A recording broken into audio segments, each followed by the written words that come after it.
പ്രവാസ ലോകത്തെ വാർത്തകളും വിശേഷങ്ങളും അതുപോലെ മാറി മാറി വരുന്ന നിയമങ്ങളും നേരത്തെ അറിയാൻ ഈ ചാനൽ സബ്സ്ക്രൈബ് ചെയ്യൂ. അടുത്തുള്ള ബെല്ലൈക്കൺ എനേബിൾ ചെയ്യാൻ മറക്കേണ്ട. നമസ്കാരം. ഒമാൻ വാർത്തകളിലേക്ക് സ്വാഗതം. ഇന്ന് ജൂൺ 12. പ്രധാന വാർത്തകൾ. മൂന്നാമതും ഇന്ത്യൻ പ്രധാനമന്ത്രിയായി ചുമതലയേറ്റ നരേന്ദ്രമോദിയെ സുൽത്താൻ ഹൈതം ബിൻ താരിഖ് ഫോണിൽ വിളിച്ച് അഭിനന്ദിച്ചു.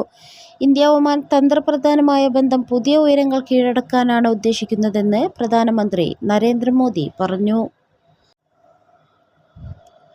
ലോകകപ്പ് യോഗ്യതാ മത്സരത്തിൽ കിർഗിസ്ഥാനെതിരെ സമനിലയിൽ പിരിഞ്ഞ് ഒമാൻ. ബൗഷർ സുൽത്താൻ ഖാബൂസ് സ്റ്റേഡിയത്തിൽ ഓരോ ഗോൾ വീതം നേടിയാണ് മത്സരം അവസാനിച്ചത്. എൽദിയർ സരിപ്പേക്കോ 19-ാം മിനിറ്റിൽ കിർഗിസ്ഥാന് വേണ്ടി ഗോൾ നേടിയപ്പോൾ 57-ാം മിനിറ്റിൽ ഓൺ ഗോളിലൂടെയാണ് ഒമാൻ സമനില പിടിച്ചത്. ഗ്രൂപ്പ് ഡിയിലെ അവസാന മത്സരവും പൂർത്തിയായതോടെ 13 പോയിന്റുമായി ഒമാൻ 1-ാം സ്ഥാനത്തും 11 പോയിന്റോടെ കിർഗിസ്ഥാൻ 2-ാം സ്ഥാനത്തുമെത്തി. മത്സരത്തിലുടനീളം മികച്ച പ്രകടനമാണ് ഇരു ടീമുകളും പുറത്തെടുത്തതെങ്കിലും മുന്നേറ്റത്തിൽ കൂടുതൽ കരുത്ത് കാണിച്ചത് ഒമാൻ നിരയായിരുന്നു. നിരവധി അവസരങ്ങളാണ് ഒമാൻ ടീം സൃഷ്ടിച്ചത്. ഖരീഫ് കാലത്തെ വരവേൽക്കാൻ പച്ചപ്പട്ടണിഞ്ഞ സലാലയിൽ പുതിയ കാഴ്ച സമ്മാനിച്ച് പിങ്ക് തടാകം. സലാല ദാരിസ് ബീച്ചിനടുത്തുള്ള തടാകമാണ് പിങ്ക് നിറമായിരിക്കുന്നത്. ഹലോ ബാക്ടീരിയയും സുനാലിയേല സലിന എന്ന ആൽഗയും ചേരുമ്പോഴുണ്ടാകുന്ന പ്രതിഭാസമാണ് പിങ്ക് നിറത്തിൻ്റെ പ്രധാന കാരണം. സുനാലിയേല സലിന ആൽഗയിൽ ബി കരോട്ടിനും ഉപ്പും വളരെ ഉയർന്ന അളവിൽ അടങ്ങിയിട്ടുണ്ടെന്നും വിദഗ്ധർ പറയുന്നു. പിങ്ക് തടാകത്തിൻ്റെ വർണ്ണക്കാഴ്ചകൾ സാമൂഹിക മാധ്യമങ്ങളിലും പ്രചരിച്ചതോടെ ഇവ ആസ്വദിക്കാനെത്തുന്നവർ നിരവധിയാണ്. ഖരീഫ് കാലം അടുത്തതോടെ സലാലയും പരിസരവും പച്ചയിൽ നിറയുമ്പോൾ ഇടയിൽ രൂപപ്പെട്ട പിങ്ക് ജലമൊഴുക്കാണ് ആളുകളെ ആകർഷിക്കുന്നത്. കാഴ്ചക്കാർക്കൊപ്പം അതിഥികളായി ദേശാടന പക്ഷികളും ഇവിടെ നിരവധിയാണ്. പിങ്ക് തടാകങ്ങൾ ദേശാടന പക്ഷികളുടെ ഭക്ഷണ സ്രോതസ്സാണ്. രാജ്യത്തിൻ്റെ മറ്റു ചില ഭാഗങ്ങളിലും ഇത്തരം പിങ്ക് തടാകങ്ങൾ ഉണ്ടാകാറുണ്ട്. ജഅലാൻ ബനി ബു അലി വിലായത്തിലെ അൽ റുവൈസ് പ്രദേശത്തെ പിങ്ക് തടാകങ്ങൾ ഏറെ ശ്രദ്ധേയമാണ്. തെക്കൻ ഷർക്കിയ ഗവർണറേറ്റിലെ അറബിക്കടലിൻ്റെ തീരപ്രദേശത്താണ് കാഴ്ചയുടെ വിരുന്ന് രൂപപ്പെടാറുള്ളത്. നിരവധി ആളുകളാണ് ഈ പ്രകൃതി പ്രതിഭാസം കാണാനായി എത്താറുള്ളത്. തെക്കൻ ബാത്തിന ഗവർണറേറ്റിലെ ബർക്ക വിലായത്തിൽ പ്രവാസി കൊല്ലപ്പെട്ട സംഭവത്തിൽ 3 പേരെ റോയൽ ഒമാൻ പോലീസ് പിടികൂടി. പ്രതികൾ ഏഷ്യക്കാരാണെന്നും കൊല്ലപ്പെട്ടയാളും പ്രതികളും ഒരേ രാജ്യക്കാരാണെന്നും പോലീസ് അറിയിച്ചു. തെക്കൻ Batinah governorate police command general department of criminal investigation and റിസർച്ചുമായി സഹകരിച്ചാണ് പ്രതികളെ അറസ്റ്റ് ചെയ്തത്. ഇത് സംബന്ധിച്ച് കൂടുതൽ വിവരങ്ങളൊന്നും റോയൽ ഒമാൻ പോലീസ് പുറത്തുവിട്ടിട്ടില്ല. പ്രതികൾക്കെതിരെയുള്ള നിയമ നടപടികൾ പൂർത്തീകരിച്ചു കഴിഞ്ഞതായും പോലീസിന്റെ പ്രസ്താവനയിൽ വ്യക്തമാക്കി. അവധിക്കാല യാത്രയ്ക്കൊരുങ്ങുന്ന സ്വദേശികളും വിദേശികളും യാത്രാരേഖകളുടെ കാലാവധി ഉറപ്പുവരുത്തണമെന്നുണർത്തി റോയൽ ഒമാൻ പോലീസ്. യാത്രയ്ക്ക് മുമ്പ് രേഖകൾ പരിശോധിക്കുകയും കാലാവധി കഴിഞ്ഞവയാണെങ്കിൽ പുതുക്കുകയും വേണം. ഐഡന്റിഫിക്കേഷൻ കാർഡ്, പാസ്പോർട്ട് തുടങ്ങിയവയുടെ കാലാവധി പരിശോധിക്കണം. ടിക്കറ്റ് ഉൾപ്പെടെ മറ്റു രേഖകളുടെ സാധുത ഉറപ്പുവരുത്തണമെന്നും പോലീസ് നിർദ്ദേശിച്ചു. മെയ് മാസത്തിൽ ഏറ്റവും ഉയർന്ന താപനില രേഖപ്പെടുത്തിയത് ബർക്കയിലെന്ന് കാലാവസ്ഥാ നിരീക്ഷണ കേന്ദ്രം റിപ്പോർട്ട്. 47.9 ഡിഗ്രി സെൽഷ്യസ് വരെ പ്രദേശത്ത് റിപ്പോർട്ട് ചെയ്തു. ഏറ്റവും കുറവ് താപനില ജബൽ ഷംസിലായിരുന്നു, 18.9 ഡിഗ്രി സെൽഷ്യസ്. എന്നാൽ സലാലയിൽ അനുഭവപ്പെട്ടത് 30.8 ഡിഗ്രി താപനിലയാണ്. ശരാശരിയിലും 1.3 ഡിഗ്രി സെൽഷ്യസ് അധികമായിരുന്നു ഇത്. മസീറയിലും തുംറൈത്തിലും ശരാശരിയിലും ഉയർന്ന താപനില റിപ്പോർട്ട് ചെയ്തു. അതേസമയം ദോഫാർ ഗവർണറേറ്റിലെ ദൽകൂത്ത് വിലായത്തിൽ 72.2 മില്ലിമീറ്റർ മഴയാണ് കഴിഞ്ഞ മാസം റിപ്പോർട്ട് ചെയ്തത്. സലാല തുറമുഖത്ത് 52.2 മില്ലിമീറ്ററും വാദി ബനി ഖാലിദിൽ 52.2 മില്ലിമീറ്ററും മഴ ലഭിച്ചു. ഉന്നത വിദ്യാഭ്യാസത്തിന് മാർക്കും ഗ്രേഡുമല്ല, മറിച്ച് വിദ്യാർത്ഥികളുടെ അഭിരുചിയാണ് മാനദണ്ഡമാക്കേണ്ടതെന്ന് Muscat KMCC president Ahammed Rayees പറഞ്ഞു. മസ്കത്തിൽ ഈ വർഷം 10+2 പരീക്ഷകളിൽ ഉന്നത വിജയം നേടിയ വിദ്യാർത്ഥികൾക്ക് മുൻ വിദേശകാര്യ സഹമന്ത്രിയും മുസ്ലിം ലീഗ് നേതാവുമായിരുന്ന അഹമ്മദിന്റെ പേരിൽ Muscat KMCC women's and children വിഭാഗം ഏർപ്പെടുത്തിയ അഹമ്മദ് എക്സലൻസ് അവാർഡുകൾ വിതരണം ചെയ്ത് സംസാരിക്കുകയായിരുന്നു അഹമ്മദ് റയീസ്. മവേല പഴം പച്ചക്കറി മാർക്കറ്റിലെ മലയാളികൾക്ക് മാത്രമായി സുഹൂൽ അൽ ഫൈഹയും മമ്മൂ സ്റ്റോറി യൂട്യൂബ് ചാനലും ചേർന്ന് നടത്തിയ തെരഞ്ഞെടുപ്പ് പ്രവചന മത്സര വിജയിയായി സതീശനെ തിരഞ്ഞെടുത്തു.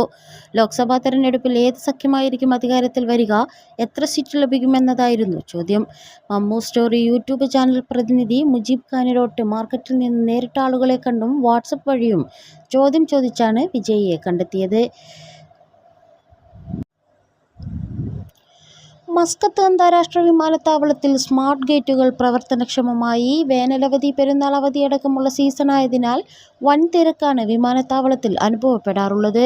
ഈ ഘട്ടത്തിൽ സ്മാർട്ട് ഗേറ്റ് വഴി യാത്ര എളുപ്പമാക്കിയിരിക്കുകയാണിപ്പോൾ. സെക്കൻഡുകൾ കൊണ്ട് നടപടികൾ പൂർത്തിയാക്കി പുറത്തിറങ്ങാൻ നിലവിൽ സാധിക്കും. സ്മാർട്ട് ഗേറ്റുകൾ ഏർപ്പെടുത്തിയതോടെ ഇമിഗ്രേഷൻ ചെക്ക്-ഇൻ കൗണ്ടറുകളിലെ നീണ്ട വരികൾ പഴങ്കഥയായി മാറുന്ന അവസ്ഥയിലേക്ക് മാറിയിട്ടുണ്ടെന്ന് യാത്രക്കാർ തന്നെ പറയുന്നു. നേരത്തെ ഇമിഗ്രേഷൻ അടക്കമുള്ള നടപടികൾ പൂർത്തിയാക്കാൻ മണിക്കൂറുകളോളം പലപ്പോഴും വരി നിൽക്കേണ്ട സ്ഥിതിയുമുണ്ടായിരുന്നു. സ്ത്രീകളും കുട്ടികളും വയോധികരുമായിരുന്നു ഇതുമൂലം പ്രയാസത്തിലായിരുന്നത്. യാത്രക്കാരുടെ പരാതികളും ഇത് സംബന്ധിച്ച് ഉയർന്നിരുന്നു. സ്മാർട്ട് ഗേറ്റുകൾ പ്രവർത്തനക്ഷമമായതിനാൽ താമസക്കാർക്കും പ്രവാസികൾക്കും അവരുടെ പാസ്പോർട്ടുകൾ സ്കാൻ ചെയ്തും ഡിജിറ്റൽ ID രജിസ്റ്റർ ചെയ്തും ഇമിഗ്രേഷൻ നടപടികൾ പെട്ടെന്ന് പൂർത്തിയാക്കാൻ സാധിക്കുമെന്ന് ഒമാൻ എയർപോർട്ട്സിലെ ഉദ്യോഗസ്ഥൻ പറഞ്ഞു. അൽ വുസ്ത ഗവർണറേറ്റിലെ ദുഃഖം വിലായത്തിൽ പുതിയ ഇന്ത്യൻ സ്കൂൾ പ്രവർത്തനം ആരംഭിച്ചു. ഇന്ത്യൻ അംബാസഡർ അമിത് നാരംഗ് ഔദ്യോഗിക ഉദ്ഘാടനം നിർവഹിച്ചു. Duqm Wali Sheikh Badr bin Nasser Al Farsi, വിദ്യാഭ്യാസ മന്ത്രാലയം private school director general doctor Khadija Ali Mohammed Al Salami, Al Wusta governorate വിദ്യാഭ്യാസ വിഭാഗം director general Majid bin Nasser Al Sinawi, Indian school director board chairman doctor Sivakumar Manickam, board അംഗങ്ങൾ, രക്ഷിതാക്കൾ, അധ്യാപകർ, office ജീവനക്കാർ, വിദ്യാർത്ഥികൾ തുടങ്ങിയവർ സന്നിധരായിരുന്നു. ദുഃഖമിലെ ഇന്ത്യൻ സ്കൂൾ സമൂഹത്തിൻ്റെ ക്ഷേമത്തിനായുള്ള പ്രധാന സംഭാവനയാണെന്നും പ്രദേശത്തെ കുടുംബങ്ങൾക്ക് ഏറെ ഗുണകരമാകുന്ന സ്കൂൾ മേഖലയുടെ സമഗ്രമായ വികസനത്തിനും സഹായകമാകുമെന്ന് അംബാസഡർ അമിത് നാരംഗ് പറഞ്ഞു. ഇന്ത്യൻ വിദ്യാർത്ഥികളുടെ വിദ്യാഭ്യാസ വളർച്ചയ്ക്കും വികാസത്തിനും ഭാവിയെ രൂപപ്പെടുത്തുന്നതിനും മികച്ച സംഭാവനയാണ് ഒമാനിലെ ഇന്ത്യൻ സ്കൂൾ സംവിധാനം നൽകി വരുന്നതെന്നും അമിത് നാരംഗ് പറഞ്ഞു. പഴയ മസ്കത്ത് അന്താരാഷ്ട്ര വിമാനത്താവളം ടെർമിനൽ നവീകരണത്തിന് ടെൻഡർ ക്ഷണിച്ച് Oman airport management company. Terminal നവീകരിക്കുകയും തുടർ നടത്തിപ്പും ഉൾപ്പെടെയുള്ളവ ഏറ്റെടുക്കുന്നതിന് റിയൽ എസ്റ്റേറ്റ് കമ്പനികളിൽ നിന്നാണ് ടെൻഡർ ക്ഷണിച്ചിരിക്കുന്നത്. താൽപ്പര്യമുള്ള കമ്പനികൾ ജൂൺ 11 മുമ്പ് രേഖകൾ സ്വീകരിക്കുകയും ജൂലൈ 9 മുമ്പ് ടെൻഡർ സമർപ്പിക്കുകയും വേണം.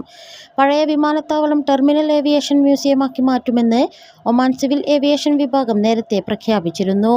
വ്യോമയാന മേഖലയിലെ രാജ്യത്തിൻ്റെ ചരിത്രവും പൈതൃകവും പ്രദർശിപ്പിക്കുന്ന രൂപത്തിലാകും മ്യൂസിയം ഒരുങ്ങുക. 2018 പ്രവർത്തനം അവസാനിപ്പിച്ച ശേഷം കോവിഡ് കാലത്ത് ഫീൽഡ് ഹോസ്പിറ്റലായിട്ടുൾപ്പെടെ പഴയ വിമാനത്താവളം ഉപയോഗപ്പെടുത്തിയിരുന്നു. 94 വർഷത്തെ ഒമാൻ്റെ വ്യോമയാന സവിശേഷതകളെ പ്രദർശിപ്പിക്കുന്ന മ്യൂസിയം ഏറ്റവും നൂതനമായ രീതിയിലാകും വ്യോമയാന മ്യൂസിയം ഒരുങ്ങുക.